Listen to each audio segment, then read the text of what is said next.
ನೀವೇನಾದರೂ ಮೋಟಿವೇಶನ್ ಬಂದಾಗ ಮಾತ್ರ ವರ್ಕೌಟ್ ಮಾಡೋ ಪರ್ಸನಾ? ಹಾಗಿದ್ರೆ ಈ ವಿಡಿಯೋ ನಿಮಗೇನೆ.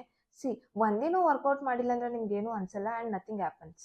ಆ್ಯಂಡ್ 3 ದಿನ ವರ್ಕೌಟ್ ಮಾಡಿಲ್ಲ ಅಂತ ಹೇಳಿದ್ರೆ ನಿಮ್ಮ ಎನರ್ಜಿ ಕಮ್ಮಿ ಆಗ್ತಿರುತ್ತೆ. ಆ್ಯಂಡ್ ಅದೇ 15 days of no workout strength and stamina ಕಮ್ಮಿ ಆಗ್ತಿರುತ್ತೆ. ಅದೇ 1 ಮಂತ್ವರೆಗೂ ನೀವು ವರ್ಕೌಟೇ ಮಾಡಿಲ್ಲ ಅಂತ ಹೇಳಿದ್ರೆ ನಿಮ್ಮ ಬಾಡಿಯಲ್ಲಿ ಫ್ಯಾಟ್ ಇನ್ಕ್ರೀಸ್ ಆಗ್ತಾ ಇರುತ್ತೆ.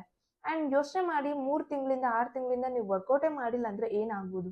ನ್ಯೂಟ್ರಿಷನ್ ಡಿಫಿಷಿಯನ್ಸಿ ಆಗ್ತಿರುತ್ತೆ ಆ್ಯಂಡ್ ಕಂಪ್ಲೀಟ್ ಬಾಡಿ ವೀಕ್ ಆಗುತ್ತೆ. ಅನ್ಹೆಲ್ದಿ ಲೈಫ್ ಸ್ಟೈಲ್ನ ಲೀಡ್ ಮಾಡ್ತಾ ಇರ್ತೀರಿ. ಅದು ನಿಮ್ಗೆ ಇಷ್ಟನೇ ಆಗ್ತಿರೋದಿಲ್ಲ, ಆದರೂ ನೀವು ಕಂಫರ್ಟ್ ಝೋನಲ್ಲಿ ಇರ್ತೀರ.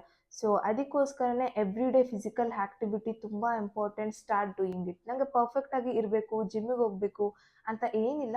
30 to 40 minutes of workout, basics workouts ನಿಮಗೆ ಯೂಟ್ಯೂಬಲ್ಲಿ ನೋಡಿದ್ರೆ ಎಷ್ಟೊಂದು ಸಿಗುತ್ತೆ. ಸೊ ಅದನ್ನೇ ನೀವು ಎವ್ರಿ ಡೇ ಮಾಡ್ಬೋದು.